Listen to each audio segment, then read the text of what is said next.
Yeah, Juan was a little rusty. He went to Abu Dhabi and came back, and it's like he I think it's all the Muslim prayers he's been saying lately.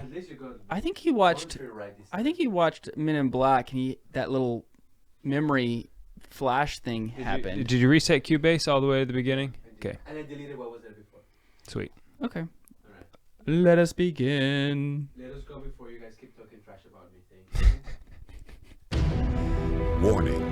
I mean, Juan, McMahon Show is you about to deserved begin. it. If you're looking for a dull, feel-good As my religion, friend. or clap your hands, sit around the campfire. You're kumbaya, welcome. You've come to the wrong place. We are dealing with toxic levels of authentic masculinity. I would say good luck, but Good luck is for pagans.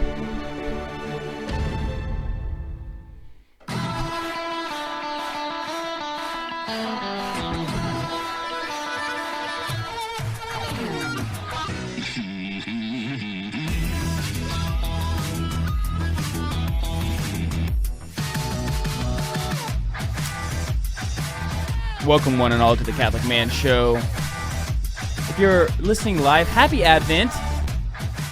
Happy Advent! We have a few days left of Advent. If yeah, you're and listening unless you're listening on the radio, then happy Merry Christmas. or podcast, Or podcast, yep. Merry Christmas.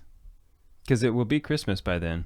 Yes, hopefully. But right now we're live on Facebook, and it's still Advent. It's Sunday. I've been really struggling with posting on regularity with the podcast recently. You need some digital fiber, my friend. Keep you regular. Nice. Apparently I do. Welcome to the Catholic Man Show. I'm Adam Minahan, sitting here with Sir David Niles. Going to talk about virginity today. Yeah. I'm excited about the virtue. I'm sorry, the virtue. The virtue of virginity. Well, we're going to talk about both because you have to distinguish. Yes. So we're going to be doing that. That'll be fun. Yeah. I'm excited about that. Me too. If this is your first time listening to the Catholic Man Show, we don't say this very much any longer, but Maybe we should. maybe we should. Maybe we shouldn't. I don't know, but I'm going to continue. Adam, what do we do every episode? What are the three things we do every episode? Not every episode. Almost every. Almost. Almost every episode. Yes. We open, review, and enjoy a beverage. This evening, we're going to enjoy Devron, aged 12 years. I'd never heard of this one before. It's a Highland Scotch. Yeah. The okay. second thing we do is... Why do we drink on the show? because I like it. Yeah. And the second thing we do is we highlight a gear of some sort. Today will be wood glue. Is that correct? Wood glue. Wood glue. So that'll be interesting. Maybe. Maybe not. Maybe. And then the third thing we do is we talk about a specific topic, hopefully about a virtue of some sort. Today, like we said, will be the virtue of virginity. Mm-hmm. Very apropos for this time of year. Yes. Not planned that way. Unplanned. We'll talk about that. Good. So let's try this drink. This is. Can you pour me some? Because I only had like a splash. Sure. I'm sorry. This is Devron. It's a 12-year. It's by the McDuff Distillery, which is the same distillery that produces Dewar's. Okay. So if you are familiar with Dewar's, it's produced by the same Dewar's people. is a good for its certain things. I like Dewar's. Here, read this little thing in the back of the label. I think it's kind of funny. It kind of tells a little bit about the whiskey as well. When billows break and har ghosts in, then haste ye home or some bit warm. Unwind with toasted grain and apples, seaborne spice, calm from the storm. So they try to be somewhat poetic. I like it. On the tasting notes, but if you actually try, if you smell it, you do get a strong apple cider cinnamon smell to it. Like it's a Highland Scotch, so you're gonna get more of the fruits, and a lot less of the smoke or peat because more of the loveliness of Scotch. Yeah. I mean that's what Highlands they really accentuate is the loveliness of Scotch. So we'll cheers. We're on the Lord's team. The winning side. So raise your glass. Cheers to Jesus. Cheers, Juan. El Juan. And Juan's, if you guys could, please keep Juan and his family in your prayers. Juan's wife, Joan, is going to be delivering any day. Could be any day. Could be starting right now. Yes. So We're excited I for that. hope it is. That would be so sweet. Juan went dancing this weekend to try to dance the baby out. And that is a thing. I mean, like I've heard a lot of stories of saying, yeah, with the baby, and then we went dancing, and then boom, the next day. Although today is the next day, and still no baby. So maybe you need to go dancing again. You should dance like nobody's watching. I think that was the case. You were dancing. You were not dancing like nobody was watching. You know what you should do? You should come home with a crown and put it on her and be like, guess what? You're the dancing queen. Let's put on your shoes, honey. What do you think about the scotch? It's really good. It's so, like I said at the beginning. Is that what you want? It's good. It's good. Dude, you always give the best. Thank you. You critique scotches the best. That's You're the why best. they pay me the big bucks, Adam. Yeah. What did you think of the scotch? It was good. I All liked right. it. Next segment. I think I'll have another sip. The nose is very strong, like I said, of apple, cider, cinnamon. Yeah, I pick it up. I wouldn't say it's strong, apple cider cinnamon, but I do notice those things. Yeah, It's a very short finish, so if you're not a strong, like if you don't like the bite at the end, the aggressiveness at the end, this isn't. This would be okay because it is kind of short. It's short, but it's a very smooth. Looking for something you can drink a lot of in moderation, this would be your guy right here.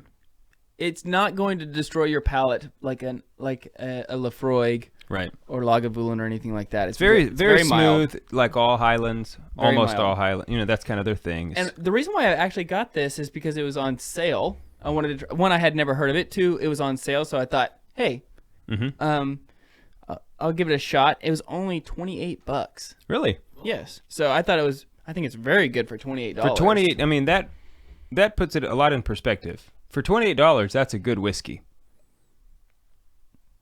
I didn't want to tell you what the price was because I didn't want you beforehand. Because I didn't want. No judgments. Right. I wanted you to come in with a clear. No, I appreciate that. Let's just all take a second to give a shout out to Kathy Nunick. Okay. I mean, just like, because she's such a good fan. Margot gets all the attention. Well, she does. But what about Kathy? Kathy's she's there, just like I'm a big fan of Kathy. being such a big fan. So let's toast. Why don't you give a toast to Kathy? Okay. Yes, I will. Kathy, may your Christmas season be warm like a Lafroig in a glass, and may you enjoy your time with your family and friends throughout the Christmas season. To Kathy. Is this single malt or blended? It's a single malt. Okay, Joe was It is a asking. single malt. Yeah. Yes. So hey, I have an update. Update me. Okay, so last week, if you listened to the show last week, we talked about how my boxing story that Juan said went on way too long, which I apologize for. Sometimes I get a little carried away. That's the thing about me. Especially in the ring, am I right? Yeah. But I talked about how I had a great conversation with the guy. That story. Yeah, and we had a great conversation about dads and like religion and the importance of fathers, being the spiritual leader of their family. And he is going to go to mass with me. He's going to go to mass with me the first week of Okay, so January. it wasn't this last weekend, but it's coming up. He's still doing it. He's still doing it. He's going to come to mass with me. Yeah, for the first time. He's never been to a Catholic mass before, and so he's going to come with me the first weekend of January. So I'd be very curious because this is super not the pumped. first time you've been to mass with somebody for the first time. No, it's not. It's very cool because I actually enjoy it because they point out things that sometimes we just take for granted. Right? I mean, it's like, You don't even see anymore or notice. right. Yeah. And so why do we have a water font right in the beginning? What's that box up there? What's the box? Yeah, I like that story. Hey, Yeah. what's that box? Right. So, but Do you mean the gold one up there? Yeah. what's that? What is it? It's the Okay. yeah. Let's slow down a little bit. Right. Yeah, but I'm really excited about taking him, and he's excited about going. And maybe he'll keep him in your prayers because maybe he'll join our say sometime. Yeah, please. That would be awesome. So anyway, Can we get a first name? yeah, Kevin. That's his name. Yeah, pray for Kevin. Pray for Kevin. Yeah, so I'm really excited though because I love sharing the faith this weekend we had like almost over a 2-hour conversation within the family about our faith, and so I kind of get a little carried away sometimes with my faith. I get too excited, too aggressive. Yeah. I want to talk too much, and I'm so aggressively Catholic. and so Catholic man show, everybody. So I right? really try in certain situations to not be overbearing, but I still want to share my faith because it's the thing that I love the most about about who I am. Is like I'm so pumped about being Catholic. I want to share it with you guys. Right. It's so awesome. Yeah. But again, like I talked about last week, I didn't want to be the weird guy. I wanted people to know that I'm a regular dude, but I love Jesus. Yeah. And so I think the strategy is paying off. Also, I was praying about it quite a bit to in efforts of like Lord, how do I get into these guys to talk to them about you? One of the best compliments I've ever received was a guy at my office named Joel. When he and I were first getting to know each other, he had a moment where he said, "So you're like really religious?" And I said, "Yeah, I would call myself super Catholic." And he said, "Yeah, but also you're like cool." And I said, "Thanks, man." Thanks, bro. Yeah. Thanks, potato chip. Yeah. And he was saying like, you're really religious and not weird. Like to him, I've never encountered this before. Mm-hmm. What an interesting combination of preferences or something. Yeah. Yeah. It's one of my favorite compliments. That is a good compliment. But it's just so awesome. We have the Savior of the world. Like, he's coming. He's coming. We're so excited. We've been waiting for so long. Yeah. And he is. It just seems like he's opening a lot of doors right now to be able to Praise God. reach people. Praise God. So I'm super pumped about it. Yeah. The incarnation, man, is just it's the most mind-blowing thing. Yes. Well, and the Eucharist. Yeah, but it's because of the incarnation. I mean, Right. it's like That's what I'm so excited about. Like, I love seeing people for like the first time look at the Eucharist as it's being raised by the priest and see what they're doing. That's why it's so important to be reverent, and take it be serious. Believe strong what you statement. mean. Yeah, it's Believe got a what strong you mean. statement. So anyway, I'm so excited.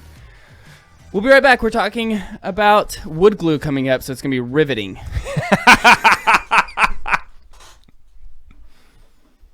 How long were we waiting to say that joke? What joke? Riveting. That came just came to him. came to me. The best jokes are that way. We're just like in the moment. Talent. Nice. We made Kathy Nunick blush. Yes. Well, she's a sweetheart. All right, let's keep going. Let's dive into this wood glue.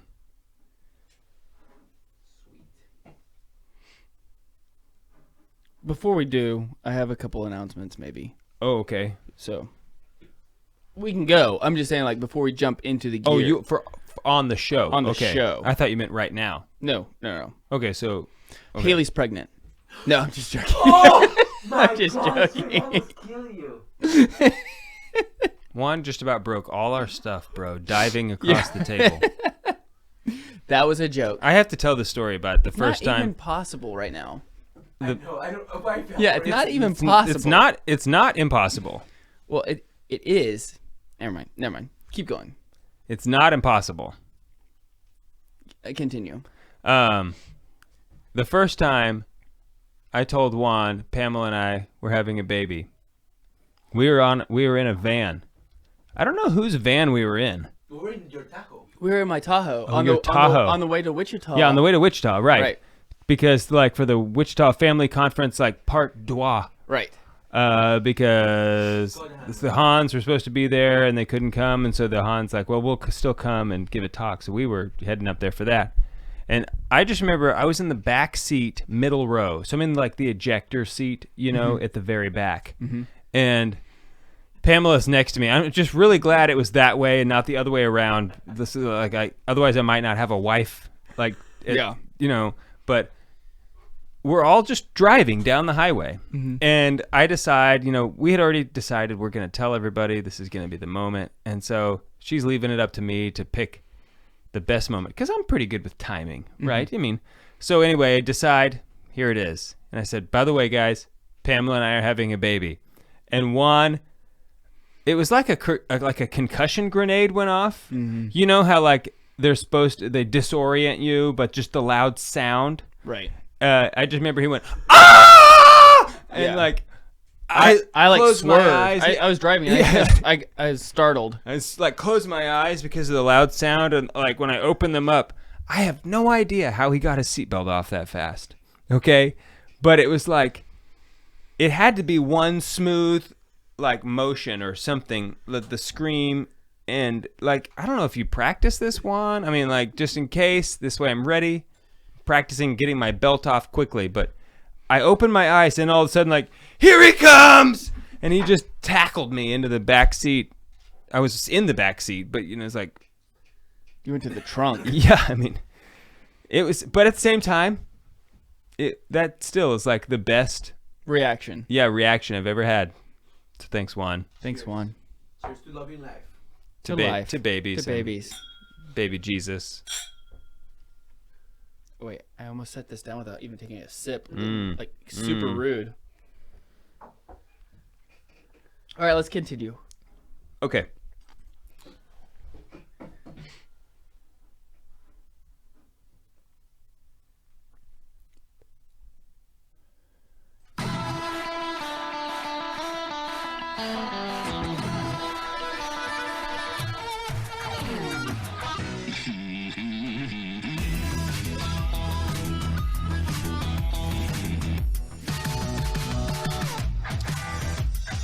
Welcome back to the Catholic Man Show. I'm David Niles, here with Adam Minahan, Juan Posada on the button machine. It's almost Christmas. So it's almost to the point where you're allowed to start listening to Christmas music. Almost. Almost. Because I know nobody's been doing that yet. Right. I saw a hilarious meme the other day. It was a girl and an auto mechanic, and she goes, "There's this terrible sound coming from my car." And he goes, "Well, did you throw away the Mariah Carey CD?" And I was like, "That is hilarious." Haley did not think it was funny because she is a Haley back in the day, she was a big Mariah Carey fan. Sure. As were a lot of girls, at the time. And she wrote, I don't know if she's gonna be up. Hopefully, I don't think she'll be upset. She wrote Mariah wrote Carey a letter. Mariah Carey a letter inviting her to come over for a sleepover because she thought, This'll work. We'd be really good friends. You'll like me, right? So we should hang out, right? And come over for a sleepover, and gave it to her mom. Her mom did not mail it, but I think she still has it. Even I think she still has the letter. I've never seen the letter, but as if like her mom just has Mariah Carey's address, like her address, especially back in the 90s.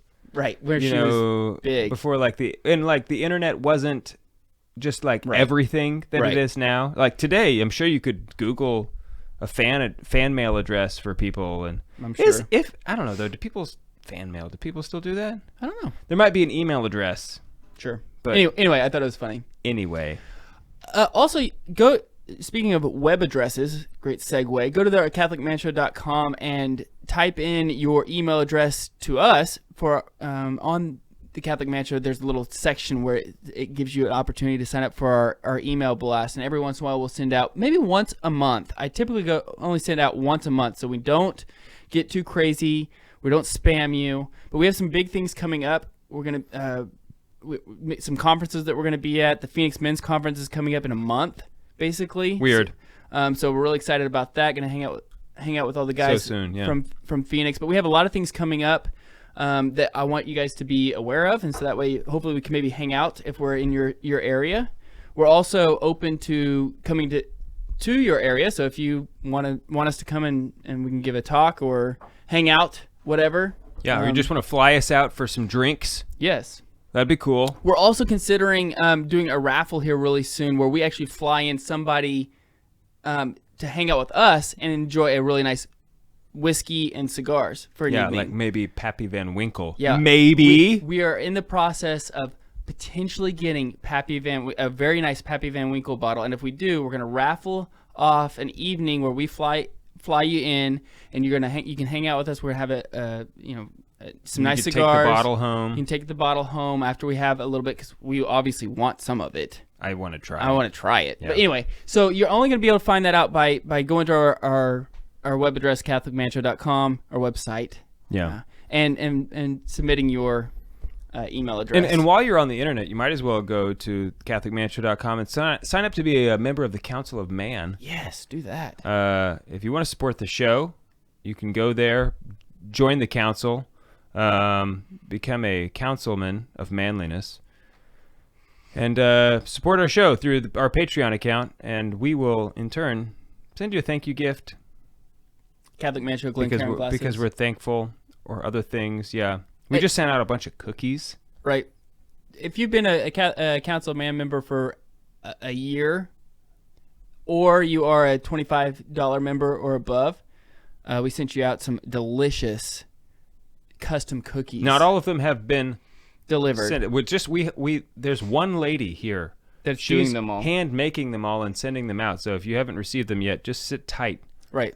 Be patient. Yeah, be patient because it's Advent still. Right. It's what Advent's all about. So anyway, yes, you can eat the cookie with the dram. someone is asking this on Facebook. Should I eat a cookie with a dram? Sure. Devron, Why 12 years, what we're drinking this evening. It's from Macduff Distillery. It's a product of Scotland. It's a Highland single malt Scotch whiskey. The gear today, Dave, go ahead. We're going to talk about wood glue. Because wood glue is something that a man needs. I hope we don't get into any sticky situations. I know. Because I wouldn't even know what to do. That actually, people probably didn't hear about my Band-Aid. Band-Aids have gotten a little out of control. If you're buying name brand Band-Aids, try putting one on and then waiting 5 minutes and taking it off.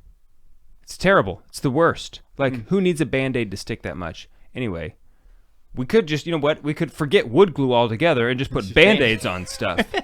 Like, I'm not kidding. Band-Aids are giving duct tape a run for their money on... In fact, it's definitely stickier than duct tape. Okay. Anyway, that's a sidebar. Okay. Sidebar. Wood glue. Yes. It's like Elmer's glue for wood. Kind of. It's actually very similar in chemical makeup to Elmer's glue. So if you... There's different types of wood glue. Correct. So Correct. It depends on what you mean, because like polyurethane glue is not. No. I mean, I'm talking about your basic wood glue here. Okay. You know, so if you run out of that, and like Tite Bond. yeah, Tite so Bond 1, 2, or 3. so and if you need some in a pinch, that's not for anything super important, but you need some basic wood glue, you can actually use Elmer's glue. You know, your I've never done that before, so I can't recommend it. It works okay. It works okay. Yeah. So, I mean, I'm not saying that you should just do this all the time, but in a pinch, it works good. So my grandfather told me, here's how you apply wood glue, which he works with wood quite a bit. So I'm interested to hear other people, because everybody, when you get into the craft of like woodworking, everybody has their own takes on here's what you should do, here's how you do it, and their way is always the best. So if you have a different way, I'm interested in hearing. But in order to make sure that the glue is spread out correctly, take a little strip and then use like a paintbrush or paint roller and roll it all the way evenly all across the surface area that you're wanting to glue. So that way it's even and there's no like, it's not just like even a roller. See, I mean, you're gonna ruin your roller. Well, it's just one of those like, it's like 79 cents to.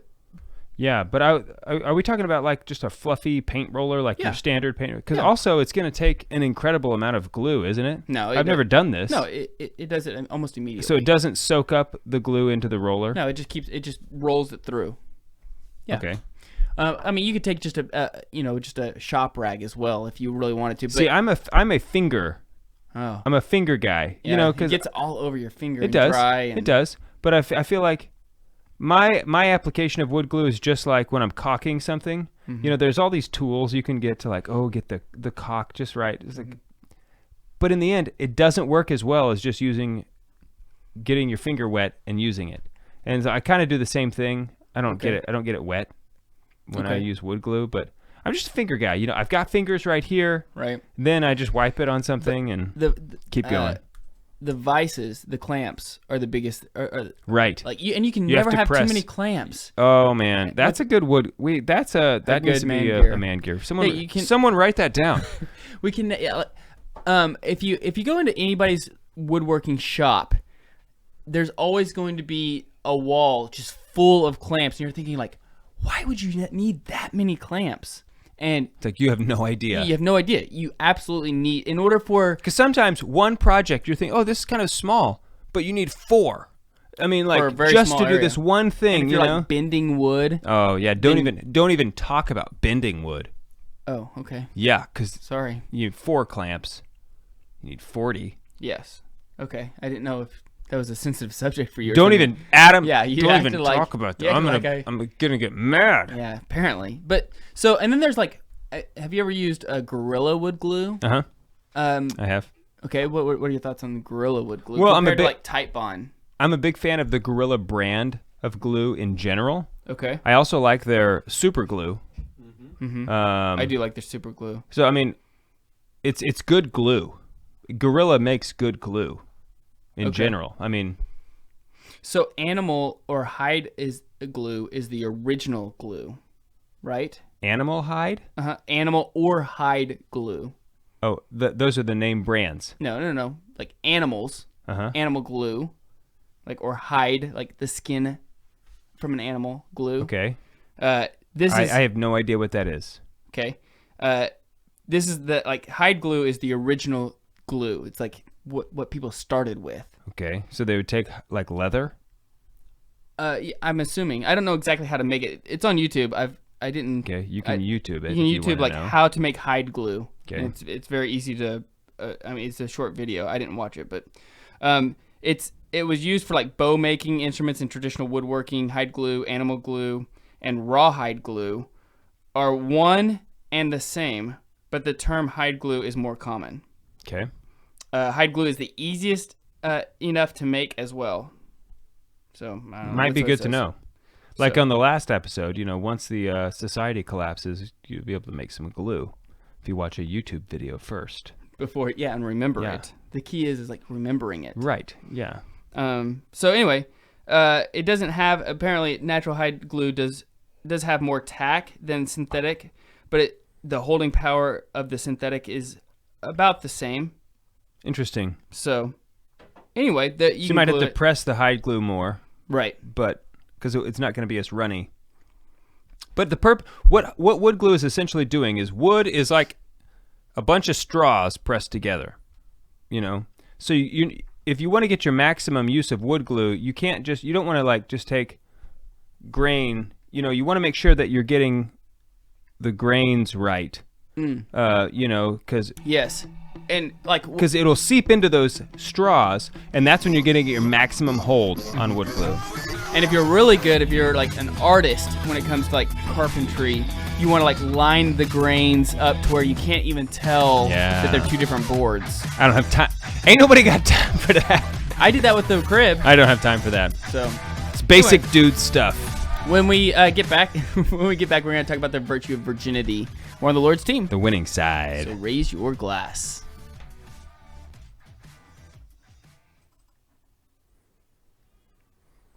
You guys at the beginning of this episode were like, "There's no way they can talk about wood glue for a full segment," Nay.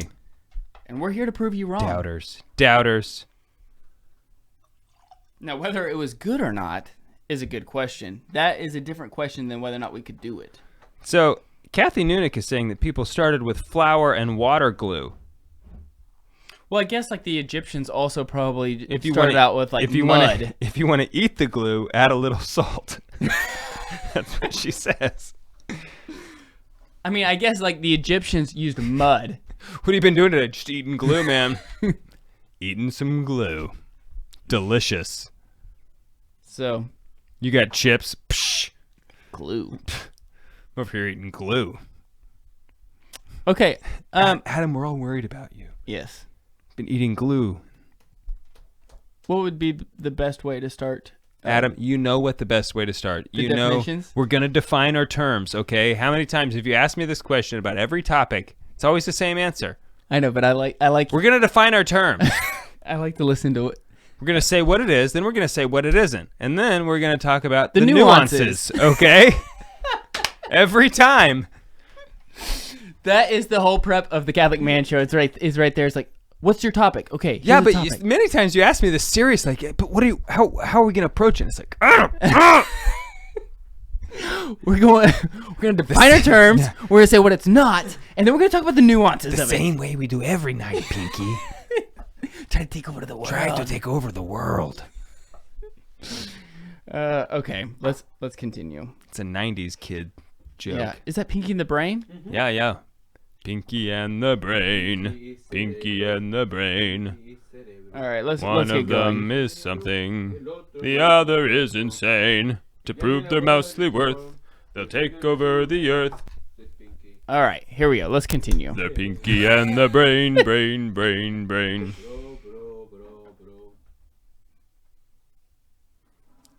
Can't believe you didn't know that song. I didn't know the song. I just chose not to You sing didn't it. know the words. You did not know the words. I knew it in Spanish.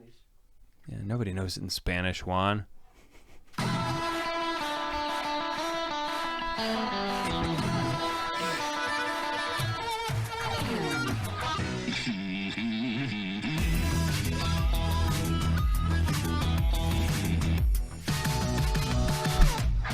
Welcome back to the Catholic Man Show. Sitting here with my best bud, David Niles. Drinking a little bit of Devron, 12-year, Highland Scotch. Just got done talking about wood glue. You guys thought we couldn't do it for a full segment, but here we Said are. it couldn't be done. But here we are. I think it's so fun to know that we probably have checked off boxes that have never been checked off on Catholic radio before. You think there's Constantly, I think. Do you think they've ever talked about wood glue on Catholic radio? I don't know. I mean, I'm not gonna I'm not gonna say they I'm haven't. not gonna say they haven't, but I don't think so. But I don't think so. Yeah. So tonight Until now. we're talking about the virtue of virginity. The virtue of virginity, Okay. not virginity. Okay. The virtue of virginity, or virginitas, Okay. as St. Thomas Aquinas calls it. It looks like you have the peepster over there. I do. So, can you zoom in on me right here? He has El Juan. Joseph Pieper, the Four Cardinal yeah, see Virtues. this? One of Okay. the best books. This is a good book. Everybody, It's a phenomenal everybody needs to go read it. Adam has recommended it many times on the show because he recommended it. I was like, all right, I'll go read it, and so I did. And now I think everybody should go read it. Truly spectacular book. Thank you. The first, like, Not that I wrote it. I mean, I right, I like but it's a took good that. recommendation. Yeah, I the took first, that, like the first few pages, it's like, okay, you got to get through, Right. Because you just got to get used to his writing style. It's very philosophical. Thomistic, if you will. Yeah, very Thomistic kind of, but really the whole book is essentially a commentary on the Summa in specific sections. Virtues, Yeah, right. yeah. So the Four Cardinal Virtues specifically. Mm-hmm. Yeah. So I wanted to talk about the virtue of virginity because at the end of this book, he kind of goes through briefly as subcategories of temperance, some different virtues, where he'll just give 3 or 4 pages on these virtues, but he does very succinctly and interestingly. Right. And virginity is one of those that he covers here. Which virginity would be a sub-virtue of temperance. It is a sub-virtue of temperance because temperance is all about The passions. the moderation, and the controlling your appetite. Yeah. In passions. Yeah. Mm-hmm. Yeah. So Specifically to the touch, even. yes, to the touch.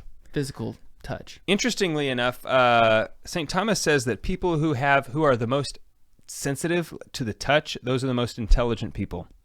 Really? Yeah. That is interesting. He says people who have the most sensitive sense of touch are the most intelligent. Huh. Now, I think this is one of those things where you're going to throw it in the category of like, look, science wasn't all that great back then. Mm-hmm.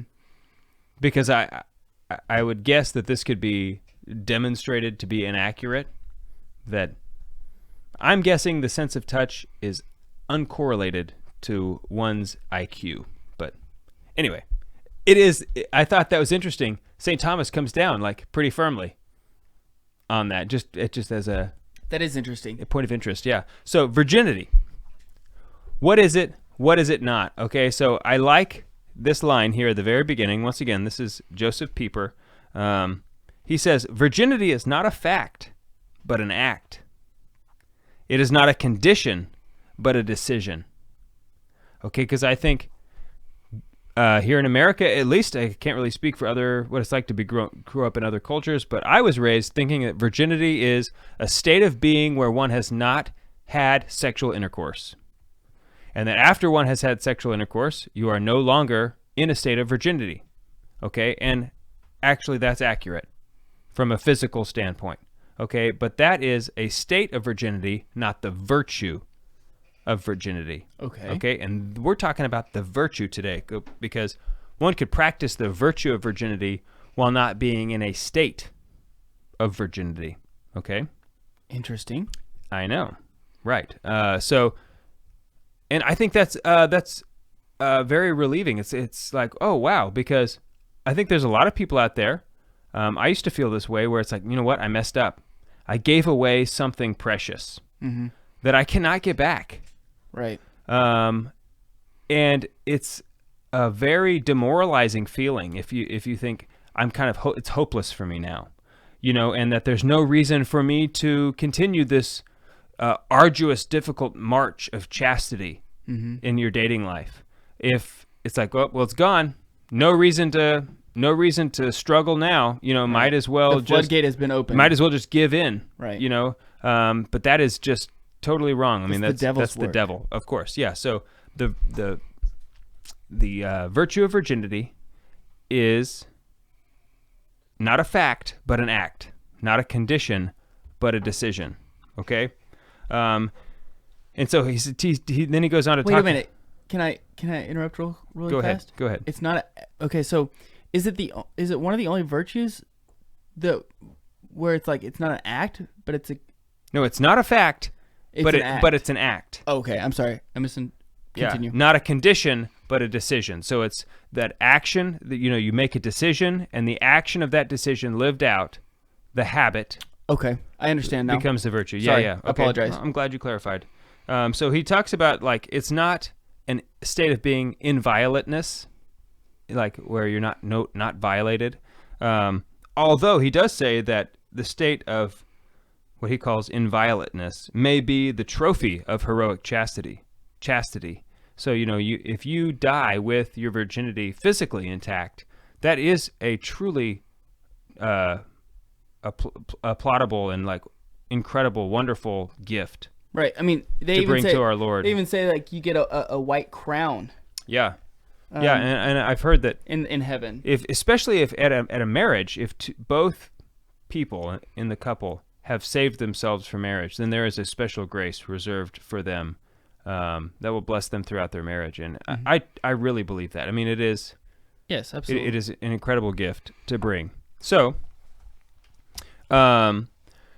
he goes on to talk about virginity and why is it so important? Why is it honored? Because it's traditionally held that the virginal state, the celibate state as we might call it, is a higher calling. St. Paul says this. Yeah, and it is. It's a higher calling than the married state. Okay, so today, Go ahead. or this last weekend, I was saying earlier that I had a theological discussion with my whole family, and one of my cousins is heroically exemplifying virtue in trying to discern her vocation. I mean, she is. Let me tell you, she is doing a phenomenal job of trying to discern her vocation. Okay. And wonderful. I was talking to her about she actually was engaged for a while, and they ended up calling off the marriage. Anyway, so she's doing her best to try to figure out what her vocation was, and it brought back to me what Dr. Richard Malash was telling us. And that what he told us totally changed the way I thought about vocations. He's saying he started discerning Carthusian monks and worked his way down. So he started out discerning the celibate life, discerning the virtue of virginity, and worked his way down because that was the higher calling, right? St. Paul talks about how the virtue or the celibate life is the higher calling. So he started with the Carthusian monks, and then he went to different orders of monks, and then he went to the priesthood, and then so he checked off all these boxes of nope, this is not my vocation, nope, this is not what God's calling me to do. And then he found out that God was calling him to marriage, he ended up getting married, and now he has 5 or 6 kids. I don't remember exactly how many. Oh, no, he's got... No, I think he has 5 or 6. Dr. it's Brown at has least- 10. It's at least 6. That's like 5 or 6. 5 or 6, yeah. So, anyways, but he discerned his vocation in a much different way than what I discerned my vocation. Like I said, okay, if I'm going to discern, I'm assuming that I'm going to be married. You know, my vocation is marriage, Right, and if yeah. it's not, if something pulls me outside of that, then I'll go discern the celibate life. Yeah. But if we're striving for glory, if we're striving for the kingdom of heaven and maximizing what we're called to be, we should start out the very highest state, which would be the celibate life, and then work our way down. Yeah. Do you agree with that? I do agree with that. That is my approach. I have heard, as you were talking, I was trying to think of who it was recently that was telling me that that they thought it should be the other way around, that the marriage is the normal state, and so like one should discern that, and then after that the priesthood or the celibate life. And they made arguments that I just hadn't encountered before, and I mulled over them for a while. I cannot remember who it was. I wish I could remember. But anyway, I still agree that I think one should discern the celibate life first, because to me it's one can be more sure of themselves discerning the celibate life as opposed to the married life. Women are beautiful. Even one called to the celibate life is, like, women are beautiful. Everybody knows this, and it could be easily, that makes it hard to discern if you're called to marriage, because marriage is not like, oh, I'm called to marriage. What you discern is, am I called to marry this person, And I understand that you could also discern marriage as a calling in general, but that is often hard to do apart from dating individual people. Right, because I think every person has this yearning for a family. I mean, Right. Priests have told us all the time. So like, if you're just because dating I'm a priest first- doesn't mean I don't have a desire to have a family. Right. It's like, well, am I just not called to marry her, or am I not called to marry in general? And how do you know? How many women do you have to date before you feel like realize I'm called to the priesthood? Where if you had just discerned the priesthood in the beginning, okay, now you've got that checked off. And like as you said, and St. Thomas says that the celibate life is the higher calling. So one should, in my opinion, discern it first.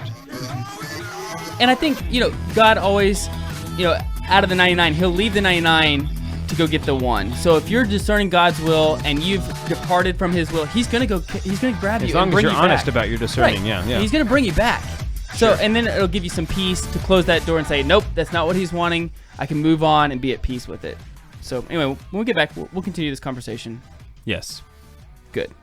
We're on the Lord's team. Just leaving it like that. Just Gonna leaving it. leave it. Oh. Let's talk about the virtue, though. We talked too much about discernment.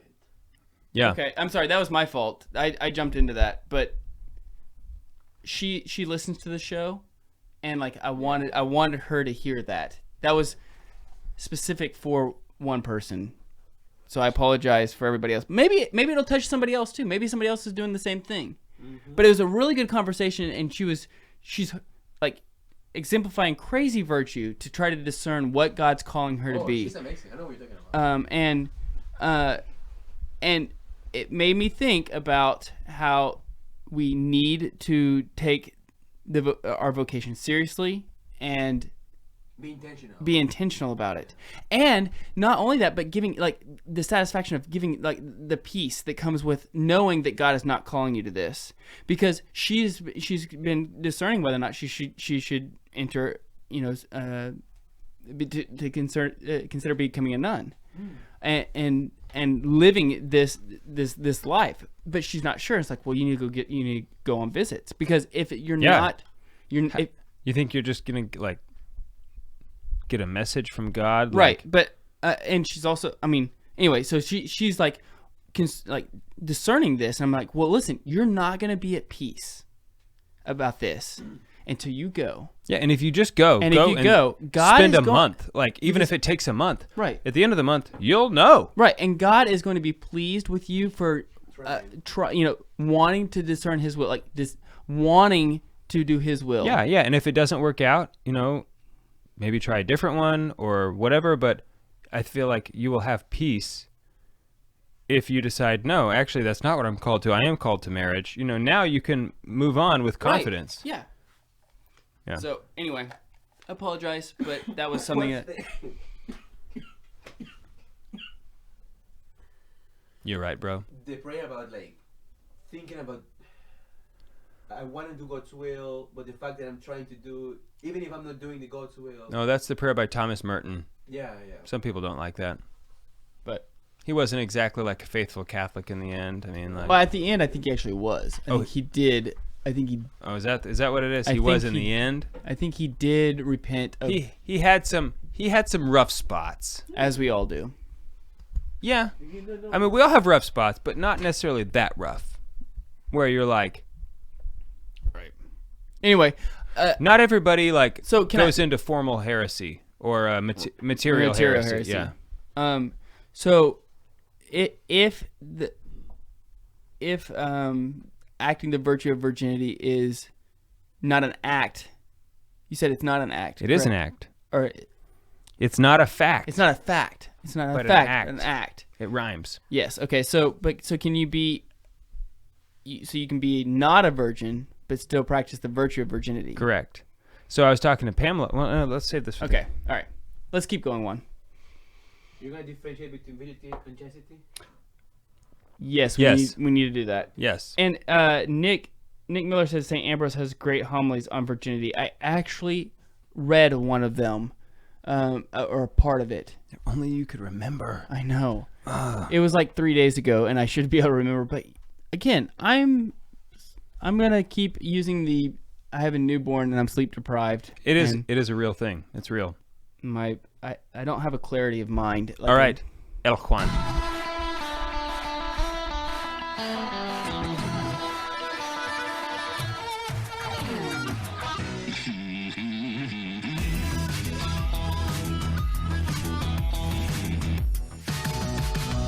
Welcome back to the Catholic Man Show. I'm David Niles here with Adam Minahan. We're talking about virginity. I'm wearing purple today because it's the fourth Sunday in Advent. Nice. The purplest day of the year, Nice. in my opinion. Okay. Very liturgically appropriate here on the Catholic Man Show. Well done. Thank you. Okay, so virginity. I want to get back to Yes, I'm sorry. what I sidetracked us. It was a good sidebar though, I thought, So virginity, the virtue. Mm-hmm. And is virginity as a virtue different from chastity? That's a good question. And if you've lost your virginity, can you still exemplify the virtue of virginity? Yes. That's why he's clear here in the very beginning that virginity as a virtue is not a fact. It's not a state of being. It's not a state of inviolateness. Okay. It's not a fact, but an act. It's not a condition, but a decision. Okay? So it's like a reborn. You could be a reborn virgin, or what do they call it? Yeah. I've heard people use a term before. Sure. But anyway, I was talking to Pamela about this at dinner, and she said, "Well, what's the difference between chastity and virginity?" And I said, "Well, you and I are practicing chastity, even though we're married, and living out the fruits of a married life." Mm-hmm. And she said, "Okay, well, was I practicing the virtue of virginity before you and I got married?" And I said, "No, you weren't." Really? Yes, you were practicing chastity, but she was not practicing the virtue of virginity. Why? I will tell you. Virginity is honored. This is so says the peepster. Virginity is honored not because it is virginity, but because it is consecrated. The decision to live in sexual abstinence is not in itself worthy of praise, but it is made praiseworthy only by its end and its purpose, to the extent that it aims to make he or she who practices it free for things divine. So the virtue of virginity is a consecrated state. Okay. It's not just, I am So I haven't met my so significant it's other like yet. you've taken vows of Right. virginity, like Maybe not even vows, but there are people out there who are single people uh-huh. who are committed, who like, say, I am a single person. I'm not going to get married. I haven't taken any Formal vow, but I'm not pursuing marriage. So that person would be exercising the virtue of virginity. So most of the time, it is going to take the form of a vow, whether that's mostly in religious life or the priesthood. But so that's the difference, because otherwise, what is the difference between chastity for a single person, for an unmarried person, and virginity? And that is the difference. So there are consecrated virgins. And even, virginity does not realize, he goes on to say, virginity does not realize its purpose of being free for God, for divine things. No. He says that the reason virginity is so valuable is not because it's inherently better than the married life. In fact, even in the liturgy for when you're consecrating a virgin, it talks about how you're forgoing the goods of married life. It's only because marriage is so good that celibacy is even better. Right. Because if food isn't good, if it wasn't such a good thing, then fasting would have no value. Right. And so virginity follows the same principle. Okay, so can a somebody who is not a virgin become a consecrated virgin? Someone could take a vow of virginity, and I don't know if you could be called a consecrated virgin if you're not a virgin. Right. I don't know, and that's not what we're talking about. But Okay. from the standpoint of the virtue of virginity, one could pledge themselves to abstinence and practice this virtue of virginity. It doesn't have to be perpetual. You could say, for the next year. Okay, so like when you join Focus as a missionary, you take a dating fast. Okay, so like whether it's a year or 2 years, I don't remember. But over that year period, if you pledge yourself to a dating fast, obviously you're not going to be getting married anytime soon. So you could say, oh, for that year, you are exercising the virtue of virginity, because you are saying, I'm going to intentionally remain single in order that I might, and this is, I love the way he puts it, and St. Thomas does the same thing, that I might have leisure for the divine. And it's just that I might, have this rest, so that I might make myself holy and devoted, completely devoted to the things of God. That is the purpose, and the word that's actually what gives virginity its value. Right. And the celibate life, we could talk about the celibate life as well. It's the same thing. The celibate life is, is a higher calling. It's a higher state of being, but it doesn't make celibate people higher. Okay, so one of the things he goes on is that, the next page, I think. Nope. Okay. St. Catherine of Genoa. She was a mother, and she lived in a military camp, and so she had a lot of distractions. And someone made the comment to her about, the celibate life being better. And she said, if the world or husband could hinder love, what a petty thing love would be. So she's saying, if my husband or the world could distract me from loving God, what a petty thing love would be. I mean, it wouldn't be very... And she was saying that, just because you're celibate and I'm not doesn't mean that my love for God is less than yours. Okay, and so it's important to make the distinction between what St. Paul says, a vocation, like a calling being higher than another, not in like, oh, I'm better than you, but simply higher in order or by degrees. You see what I'm saying? Because it makes one more readily available for God. I'm not distracted by the things of the world. Raising children is a distraction. Everybody knows that. Yes. And it's distracting you from everything. One of those things is God himself. Now, God is calling you to focus and devote energy and time to these children, okay, for a good, for a higher good, for their own good. You know what I'm saying? But it's different. It's just a different calling. And so it's not that virginity is like, oh, I'm better because I'm a virgin. Because he goes on to talk about how, like, oh, you consecrated virgin, you think that you've achieved a higher level of sanctity than the mother down the street.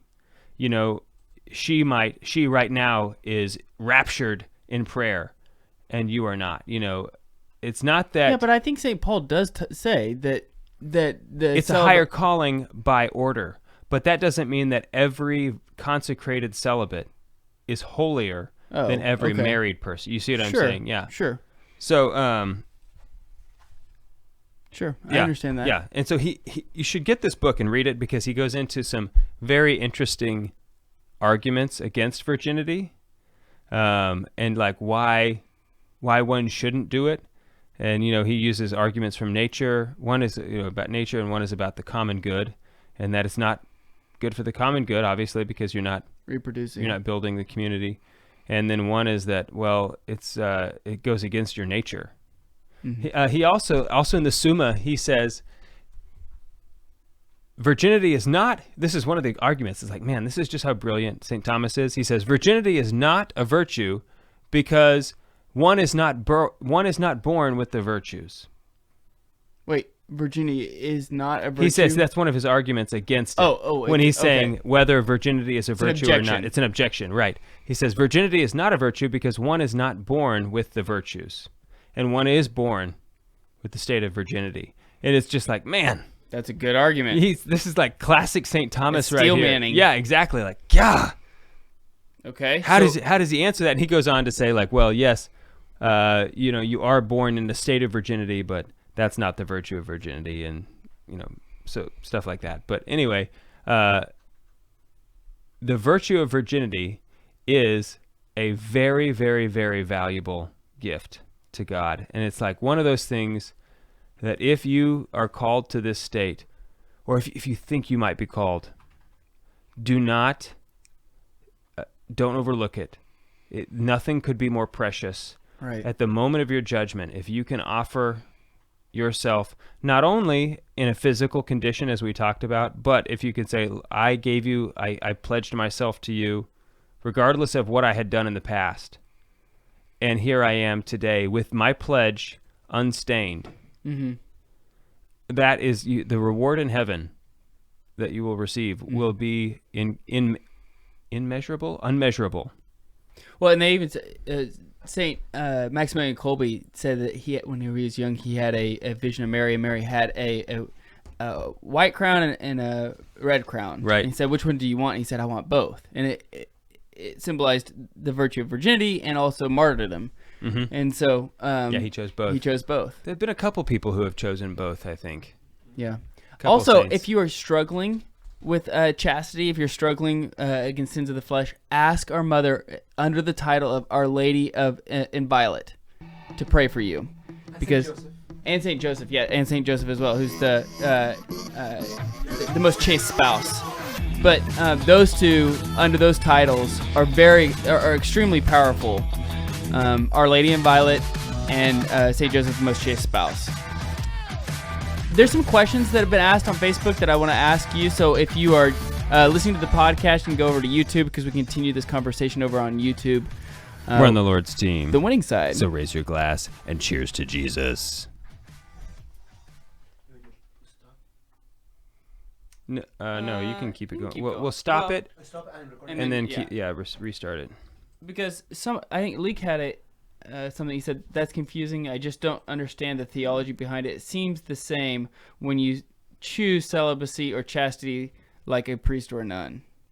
Well, priests and nuns do have the virtue of virginity. So the difference is like when Pamela asked me, she was saving herself for marriage. Was she exercising the virtue of virginity? And no, she wasn't. She was exercising the virtue of chastity, but not virginity. Because she wasn't consecrated. Because she wasn't consecrating her virginity. whether that be over a short period of time, over the rest of her life. She was simply exercising chastity by remaining a virgin until she was married.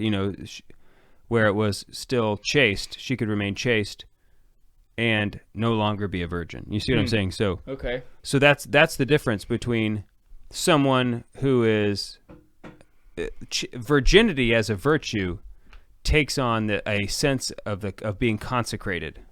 Okay. There's also a really good Pope Paul XII wrote on consecrated virginity. It's an encyclical. I have it pulled up. I only read through 19 bullet points, and there's I don't know, 74 bullet points that he has. So it's not that long. It's just I didn't have a chance to read it all. But he talks about the importance of, and even how the early church fathers, such like Cyprian, Athanasius, Ambrose, John Chrysostom, Jerome, Augustine, and many others, sung the high praises of virginity. Yeah. And the virtue of virginity.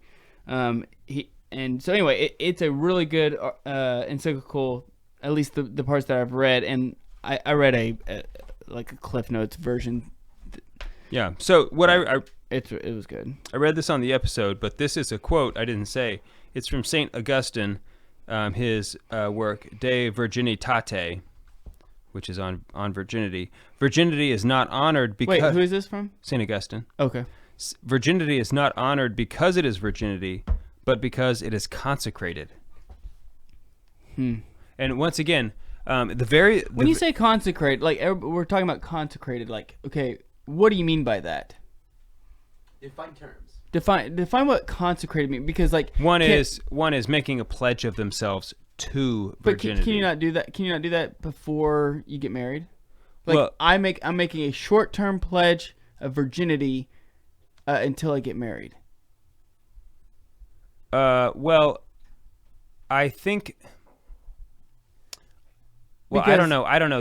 I guess I don't understand the difference between the pledge of virginity or the pledge of virginity over exercising the virtue of chastity. Okay, so because your wife, so Pamela, we were talking about earlier, exercised the virtue of chastity before getting married. What if she just pledged or consecrated her virginity until she got married? Okay, so if you are at the same time pursuing the vocation of marriage, if you're dating, pursuing marriage, then you can't. That kind of conflicts with this virtue of virginity. Okay, so if you're actively because part of virginity is the single life, is that I'm not distracted with significant others. That's a linchpin that I was not Okay, yeah. So I mean, that's part of it, is that you're remaining that alone for God. That you don't have these distractions. I mean, like what St. Paul talks about is that that's a crucial part of it. Okay. All right. So if you're dating, you're not practicing virginity as a virtue. If you're actively pursuing the married life. So Nick asked if you have the definition of virginity. Well, I think Thomas does.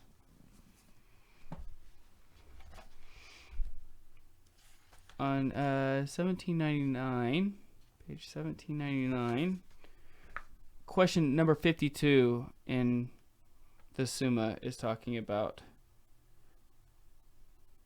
virginity. It's very interesting that... Okay, well, I mean, I would just read this short thing right here. Once again, virginity is not a fact, but an act, not a condition, but a decision. That which constitutes virginity as a virtue is not mere inviolateness as a psychic and certainly not physical factor, even though this inviolateness may be the trophy of heroic chastity. Virginity as a virtue is established by the decision, or, to speak even more accurately, by the vow to refrain forever from sexual union and its attendant pleasure. Nor is this all. Such a decision might spring from all sorts of reasons. For instance, then he goes on to like other. So one thing he does talk about is bad reasons, things where you might take a vow of virginity, of abstinence, but is not in fact the virtue. So the Manichaeans would often refrain from sex because they viewed it as evil. And that is not the virtue of virginity, because unless you realize the good in which that you're giving up, then there's no merit, there's no grace. Well, you said forever though, and you said temporary. Yeah, I would say that it could be temporary.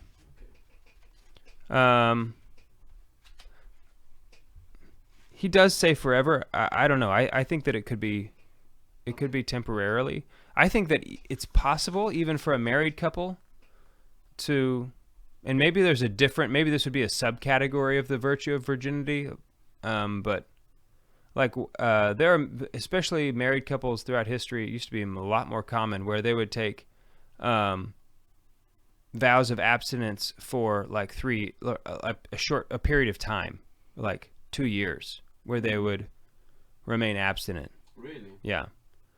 And so I could see that being, because once again, you're consecrating yourself, and it's not just as like, hey, we're going to fast. It's not just a fast, but it is we are going to abstain in order that we might dedicate ourselves more wholly to our love of God.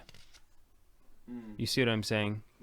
Mm-hmm. So if I think if done in that way, that seems to me to be the virtue of virginity. But he does say forever here in this. Gotcha. But to me, him saying forever, I don't know. Like, Leak thinks you're making things up. well, prove me wrong. Make your own podcast and make an episode. This was very interesting, Dave. Whenever you first told me that we wanted to do the virtue of virginity, I was like, okay, not like, and I'm always excited about virtue in general. Like we should talk like, I want to go through all of the secunda virtues that St. Thomas talks about. Yeah. And so it's like, okay, that's fine. Another one we can check off the box, or check the box. Check the box. Check off the list. Check off the list. Check the box. Yeah. Of the list. Yeah. And so I was like, good, but I wasn't like super excited. Like, I wasn't like, okay. I just wasn't pumped about it. Yeah. Because I thought, well, this is pretty clear, cut and dry. Like, Yeah. it's not. You're a virgin or you aren't. Yeah. And the more I started reading about it, I was like, huh, very interesting. Like, Yeah. there's more to it than what I thought there would be. And again, it's question number 152 in the Summa, and it's very interesting because he quotes Ambrose and Saint Augustine. Saint Augustine says like nobody would choose virginity over martyrdom. He said nobody, I think, would choose virginity over martyrdom, like because it's way easier to just give up your life than to like a vow of That's funny. See, I think most people today would be like, okay, I'll take virginity. Don't kill me, please, you know? Yeah, that's just what he says. But anyway, I don't know. I don't have any other questions for you right now. So just to satisfy Leek, it does say forever here in the words of Joseph Pieper when he says, by the vow to refrain forever from sexual union and its attendant pleasure. Okay. But I think following the principles that he lays out here, and he's covering this entire thing in literally 4.5 pages. Yeah, okay. Joseph Pieper does a phenomenal job of writing very little and expounding a lot. Right, but 4.5 pages does not give you the opportunity. Like when you read what he has just written before this, where he goes on about prudence for like 35, 40 pages. Yeah, man. And he covers every scenario, like all of these things. Then here he gets to virginity, 4.5 pages. He's obviously not covering all of the possible scenarios, what could be, the virtue of virginity. So that is my interpretation of his words here. Okay. Which would stand in contradiction to his use of the word forever one time at the beginning, which it seems to me like he's trying to define in general, basically what is it, but not specifically in every situation. Haley just joined us. Haley, I love you, and I told your story about you writing a letter to Mariah Carey on the show. And I hope you're not mad at me.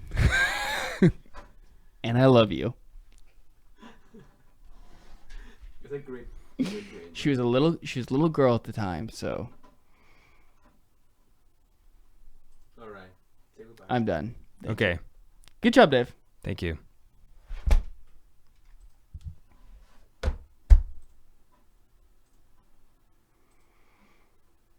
Now I can never